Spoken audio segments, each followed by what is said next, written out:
ನೋಡಿ ಸದ್ಯ ಈ ಒಂದು ಟನಲ್ ಯೋಜನೆ ಇದೆಯಲ್ಲ, ಅಂದ್ರೆ ಸದ್ಯಕ್ಕೆ ರಾಜ್ಯ ರಾಜಕೀಯದಲ್ಲಿ ಅದರಲ್ಲೂ ಕೂಡ ಡಿ.ಕೆ. ಶಿವಕುಮಾರ್ ಹಾಗೂ ತೇಜಸ್ವಿ ಸೂರ್ಯ ನಡುವೆ ಟನಲ್ ಯೋಜನೆ ವಿಚಾರವಾಗಿ ಬಹಳಷ್ಟು ಟಾಕ್ ಫೈಟ್ ನಡೀತಾ ಇದೆ. ಬೆಂಗಳೂರಿನಲ್ಲಿ ಟನಲ್ ಯೋಜನೆ ವಿರೋಧಿಸಿ ಬಿಜೆಪಿ ಸಮರ ಸಾರ್ತಾ ಇದೆ.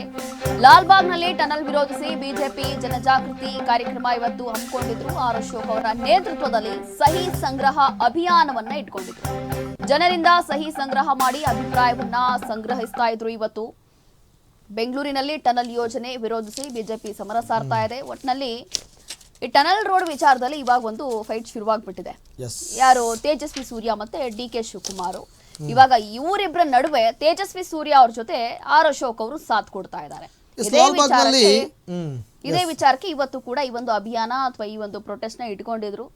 ಹಾಗಾಗಿ ಅದರಲ್ಲೂ ಈ ಒಂದು ವಿಚಾರದಲ್ಲಿ ಡಿ.ಕೆ. ಈಗಾಗಲೇ ಹೇಳಿದ್ದಾರೆ ಇಷ್ಟೊಂದು ವಿರೋಧ ಯಾಕೆ ಅಂತೇಳಿ. ಲಾಲ್ಬಾಗ್ನಲ್ಲಿ ಜನರೊಂದಿಗೆ ಬಿಜೆಪಿ ನಾಯಕರ ಚರ್ಚೆ ನಡೆದಿದೆ. ಟನಲ್ ಯೋಜನೆ ಕುರಿತು ಕಿಡಿಕಾರಿದ್ದಾರೆ ಆರ್ ಅಶೋಕ್. 6 ಎಕರೆ ಬಳಸಿಕೊಂಡ್ರೆ ಇದು ಮಾರ್ಕೆಟ್ ಆಗಲ್ವಾ? ನಿಮಗೇನೇ ಮಾಹಿತಿ ಬಂದ್ರೂ ಕೂಡ ಸರ್ಕಾರಕ್ಕೆ ನೀಡಬೇಕು. ರಾಜ್ಯ ಹಾಗೂ ಕೇಂದ್ರ ಸರ್ಕಾರ 2 ಭಾಗ ಆಗುತ್ತೆ. ಈಗಾಗಲೇ ಟೆಂಡರ್ ಕೂಡ ಕರೆದಿದ್ದಾರೆ ಅಂತ ಹೇಳಿ ಆರ್ ಅಶೋಕ್ ಹೇಳಿದ್ದಾರೆ. ಯಾವುದೇ ಯೋಜನೆಗೆ ಅನುಮತಿ ಪಡೆದುಕೊಳ್ಬೇಕಲ್ವಾ ಅಂತ ಹೇಳಿ ಪ್ರಶ್ನೆ ಮಾಡಿದ್ದಾರೆ. ಜಂಟಿ ನಿರ್ದೇಶಕ ಜಗದೀಶ್ಗೆ ಪ್ರಶ್ನಿಸಿದ್ದಾರೆ ಆರ್ ಅಶೋಕ್. ಲಾಲ್ಬಾಗ್ನಲ್ಲಿ ಇವತ್ತು ಈ ಒಂದು ಕಾರ್ಯಕ್ರಮ ಇತ್ತು. ಈ ಒಂದು ಅಭಿಯಾನವನ್ನ ಇಟ್ಕೊಂಡಿದ್ರು. ಈ ಒಂದು ಸಂದರ್ಭದಲ್ಲಿ ಅವರು ಮಾತನಾಡಿದ್ದಾರೆ. ಮಾತಾಡಿ ಈ ರೀತಿಯಾಗಿ ಪ್ರಶ್ನೆಗಳ ಮೇಲೆ ಪ್ರಶ್ನೆಗಳೇ ಮಾಡಿದ್ದಾರೆ. ಏನಂತಂದ್ರೆ 6 ಎಕರೆ ಜಾಗವನ್ನ ನೀವು ಬಳಸ್ಕೊಂಡ್ರೆ ಇದು ಮಾರ್ಕೆಟ್ ರೀತಿ ಆಗ್ಬಿಡುತ್ತೆ ಅಂತ ಹೇಳಿ.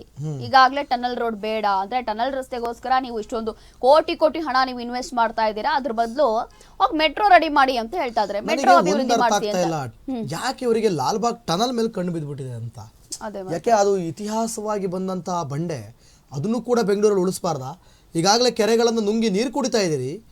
ಎಷ್ಟೋ ಕೆರೆಗಳಿಲ್ಲ, ಎಷ್ಟೋ ನಮ್ಮ ಬೆಂಗಳೂರಿನಲ್ಲಿ ಇದ್ದಂಥ ಒಂದು ನದಿ ಅಂತ ನಾವೇನು ಹೇಳ್ತಾ ಇದ್ವಿ, ಆ ನದಿಗಳು ಕೂಡ ಇಲ್ಲ ಇವತ್ತು. ಆ ನದಿಗಳೆಲ್ಲ ಏನಾಗ್ಬಿಟ್ಟಿದ್ದಾವೆ? ಆ ನದಿಗಳೆಲ್ಲ ಕೊಳಚೆ ಆಗ್ಬಿಟ್ಟಿದ್ದಾವೆ. ಇಷ್ಟರ ಮಟ್ಟಿಗೆ ಇಳಿದು ಬಿಟ್ಟಿದ್ದೀರಾ ಅಂತಂದ್ರೆ, ಈಗ ಲಾಲ್ಬಾಗ್ನಲ್ಲಿರುವಂಥ ಎಂಥ ಅದ್ಭುತವಾದಂಥ ಬಂಡೇರಿ ಅದು, ಅದರಲ್ಲಿ ಟನಲ್ ಕೊರಿತೀನಿ ಅಂತ ಡಿ.ಕೆ. ಇದ್ರಲ್ಲಿ ಹೇಳಿರುವಂತದ್ದು ಅವ್ರು ಏನಂತಂದ್ರೆ ಲಾಲ್ಬಾಗ್ ಎಲ್ಲ ಹಾಳು ಮಾಡೋಷ್ಟು ಮೂರ್ಖ ನಾನಲ್ಲ, ನನಗೆ ಗೊತ್ತಿದೆ ಅಂತ ಅವ್ರು ಹೇಳಿದ್ದಾರೆ. ನಾನೇನು ಹಾಳು ಮಾಡೋದಿಲ್ಲ, ಅಷ್ಟೊಂದು ದಡ್ಡ ಅಲ್ಲ.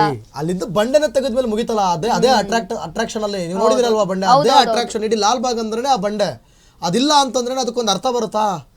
ಇಲ್ಲ. ಬನ್ನಿ, ಆರ್ ಅಶೋಕ್ ಅವರು ಮಾತನಾಡಿದ್ದಾರೆ, ಡಿ.ಕೆ. ಶಿವಕುಮಾರ್ ಮಾತಾಡಿದ್ದಾರೆ. ಏನು ಮಾತಾಡಿದ್ದಾರೆ ಆಮೇಲೆ ನೋಡೋಣ.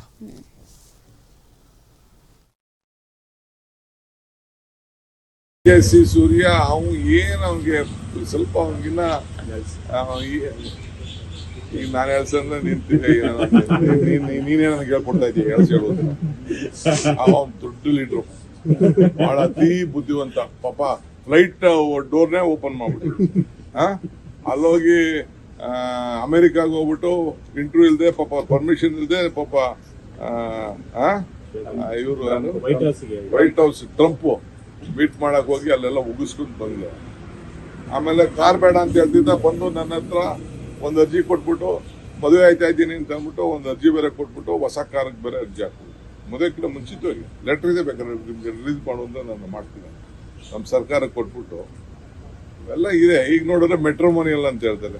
ಕಾರ್ ಬಿಟ್ಬಿಟ್ಟು ಓಡಾಡ್ಲಿ ನೋಡೋಣ. ಎಲ್ಲ ಬಿಜೆಪಿ ಲೀಡರ್ಗಳು ಕಾರ್ ಬಿಟ್ಬಿಟ್ಟು ಎಲ್ಲ ಬಸ್ಸಲ್ಲಿ ಮೆಟ್ರೋ ಅಲ್ಲಿ ಓಡಾಡ್ಲಿ, ಯಾರು ಬೇಡ ಅಂತಾರೆ. ಆಟೋಲ್ ಓಡಾಡ್ಲಿ. ಡ್ರಾಮಾಗಳೆಲ್ಲ ಯಾರು ಕೇಳ್ತಾರೆ? ತೇಜಸ್ವಿ ಸೂರ್ಯ ಅವ್ರು ಹೇಳ್ತಿದ್ದಾರೆ ಕಾರ್ ಇರೋರು ಬರೀ 100% ಅಷ್ಟೇ, ಉಳಿದವರೆಲ್ಲ ಫಸ್ಟ್ ಬೇರೆಯವ್ರು ಬೇಡ. ನಿನ್ಗೆ ಯಾಕೆ ಹೊಸ ಕಾರ್ ಬೇಕಾಗಿತ್ತು ಮದುವೆ ಮಾಡ್ಕೊಳಕ್ಕೆ ಮುಂಚಿತವಾಗಿ? ಸೋಷಿಯಲ್ ಜಸ್ಟಿಸ್, ಸೋಷಿಯಲ್ ಅಪ್ಲಿಕೇಶನ್ ಅಲ್ಲ ಏನ್ ಸ್ಟೇಟಸ್? ಓಡಾಡೋ, ಟ್ರೈನಲ್ಲೇ ಓಡಾಡೋ, ಮೆಟ್ರೋ ಓಡಾಡೋ. ಯಾರು ಬೇಡ ಅಂತ ಹೇಳಿದವ್ರು ನಿನ್ಗೆ? ಸತೀಶ್ ಜಾರಕಿಹೊಳಿ ನಾನು ಅಶೋಕ್ ಹೇಳ್ತಾ ಇದ್ದೀನಿ, ನಿನ್ನ ನೇತೃತ್ವದಲ್ಲೇ, ನಿನ್ನ ಅಧ್ಯಕ್ಷತೆಯಲ್ಲೇ ಒಂದು ಕಮಿಟಿ ಮಾಡ್ತೀನಿ. You please give your suggestion. ಯಾರು ಬೇಕು ಮೆಂಬರು? ನೀವೇ ಯಾವ ಟೆಕ್ನಿಕಲ್ ಪೀಪಲ್ ಹೇಳ್ತೀರಾ ಹೇಳಿ, ಆ ಟೆಕ್ನಿಕಲ್ ಪೀಪಲ್ಲೇ ಹಾಕೋಣ. You give your solution. I want solution. ಒಳ್ಳೇದು, ಜಾಗೃತಿ ಮೂಡಿಸ್ಲಿ. ನಾನು ಈಗಾಗಲೇ ಹೇಳಿದ್ದೀನಿ, ಅಶೋಕ್ ಅಧ್ಯಕ್ಷತೆಯಲ್ಲೇ ಒಂದು ಸಮಿತಿ ಮಾಡ್ತೀನಿ. ರೆಡಿ ಇದ್ದೀನಿ ನಾನು. ಅವರೇ ಯಾರು ಮೆಂಬರ್ ಮಾಡಬೇಕು ಅಂತ ಹೇಳಿ ಅದು ಮಾಡಕ್ಕೆ ಹೇಳಿದ್ದೀನಿ. ಇದು ನನ್ನ ಆಸ್ತಿ ಅಲ್ಲ, ಇದು ಯಾರ ಆಸ್ತಿನೂ ಅಲ್ಲ. ಇದು ಸಾರ್ವಜನಿಕರಿಗೋಸ್ಕರ ನಾವು ಮಾಡ್ತಾ ಇರೋಂಥ ಒಂದು ಯೋಜನೆ. ನಾನು ಎಲ್ಲ ಅಧ್ಯಯನ ಮಾಡಿದ್ದೀನಿ. ನಾನು ಲಾಲ್ಬಾಗ್ನ ಹಾಳು ಮಾಡೋಕ್ಕೆ ಮೂರ್ಖನಲ್ಲ. ಲಾಲ್ಬಾಗ್ ಇತಿಹಾಸ ಕೂಡ ನನಗೆ ಗೊತ್ತಿದೆ. ಲಾಲ್ಬಾಗಲ್ಲಿ ಎಷ್ಟು ಜಾಗ ಉಪಯೋಗ ಆಗ್ತಾ ಇದೆ, ಎಷ್ಟು ಉಪಯೋಗ ಆಗ್ತಾ ಇಲ್ಲ ಅನ್ನೋದು ಕೂಡ ಗೊತ್ತಿದೆ. ರಾಜಕಾರಣ ಮಾಡಬೇಕು. ಇಡೀ ಬೆಂಗಳೂರಲ್ಲಿ ಟನಲಲ್ಲಿ ಮೆಟ್ರೋ ತಗೊಬರ್ಲಿಲ್ವಾ? ಟನಲಿಂದ ತಾನೇ ಮೆಟ್ರೋ ಬಂದಿದ್ದು. ಇವ್ರು ತಂದಿದ್ರಾ ಅದನ್ನ?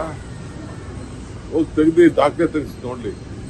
ನಾನು ಅವತ್ತು ಕೃಷ್ಣ ಅವ್ರ ಕಾಲದಲ್ಲಿ ಏನು ಒಂದು ವರದಿ ಏನು ಕೊಟ್ಟೆ, ನಾನು 10 ದೇಶಕ್ಕೆ ತಿರುಗಿಬಿಟ್ಟು ಬಂದು ವರದಿ ಕೊಟ್ಬಿಟ್ಟು ಆವತ್ತಿನ ಕಾಲದಲ್ಲಿ ಟನಲ್ಲು ಒಂದು ಪ್ರಪೋಸಲ್ಲು ವಾಜಪೇಯಿ ಅವರು ಇದ್ರು, ಅನಂತ್ ಕುಮಾರ್ ಇದ್ರು ಡೆಲ್ಲಿಲಿ. ಕೃಷ್ಣ ಅವರು ನಾವು ಹೋಗಿ ಒಂದು ರಿಪೋರ್ಟ್ ಕೊಟ್ಬಿಟ್ಟು ಅವತ್ತು ಪ್ರಾರಂಭ ಆಯಿತು. ಇವತ್ತು ನಾವೆಲ್ಲ ಅಧ್ಯಯನ ಮಾಡಿದ್ವಿ. ಅವ್ರಿಗೆ ಯಾವುದೇ ಅಭಿವೃದ್ಧಿ, ಈಗ ಜಾರ್ಜ್ ಅವ್ರ ಕಾಲದಲ್ಲಿ ಇದನ್ನ ಸ್ಟೀಲ್ ಫ್ಲೈಓವರ್ ಮಾಡಬೇಕು ಅಂತ ವಿರೋಧ ಮಾಡೋದು.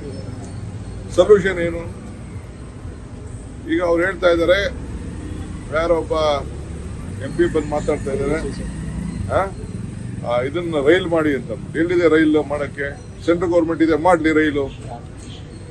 ಅದೇನೋ RTPS ಇದನ್ನ ಮಾಡ್ಬೇಕಂತೆ. ಅದೇ ನಾವು BRTS ಏನಂತ ತಲೆ ಇದೆಯಾ?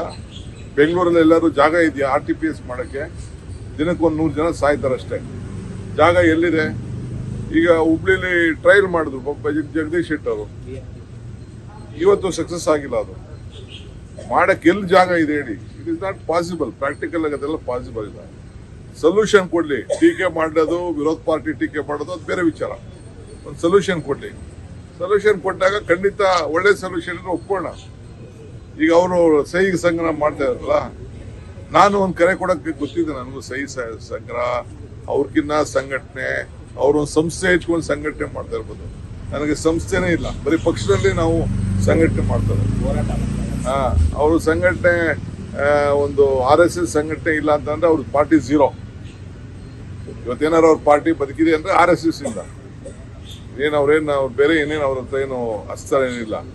ಅಲ್ಲೂ ಎಲ್ಲ ಒಂದು 20% ಬಿಟ್ರೆ ಮಿಕ್ಕಿದವರೆಲ್ಲ ಪೊಲ್ಯೂಟ್ ಆಗೋಗ್ಬಿಟ್ಟಿರೋರೆ. ದಳದಿಂದ ಹೋಗಿರೋರು, ಕಾಂಗ್ರೆಸ್ ಇಂದ ಹೋಗಿರೋರು, ಬೇರೆ ಬೇರೆ ಪಾರ್ಟಿಯಿಂದ ಹೋಗಿರೋರು ಅಲ್ಲೂ ಇರೋದು ಎಲ್ಲ ಈಗ. ನಾನು ಅದ್ರ ಬಗ್ಗೆ ಚರ್ಚೆ ಮಾಡೋದು ಬೇಡ. ಅವರು ಸಹಿ ಸಂಗ್ರಹ ಮಾಡ್ತಾ ಇದಾರೆ, ಬಹಳ ಸಂತೋಷ. ಮಾಡ್ಲಿ, ಜಾಗೃತಿ ಮೂಡಿಸ್ಲಿ, ಸೊಲ್ಯೂಷನ್ ಕೊಡ್ಲಿ ಅಷ್ಟೇ. ಏನ್ ಮಾಡಬೇಕು ಅಂತ ಸೊಲ್ಯೂಷನ್ ಕೊಡ್ಲಿ, ಅದ್ರ ಪ್ರಕಾರ ಮಾಡೋಣ. ಏನು ಯಾವ ರೀತಿ ಆಲ್ಟರ್ನೇಟಿವ್ ಮಾಡಬೇಕು, ಬೇರೆ ಏನಿದೆ ಅನ್ನೋದು ಕೂಡ ತಿಳಿಸ್ಲಿ ಅವರು.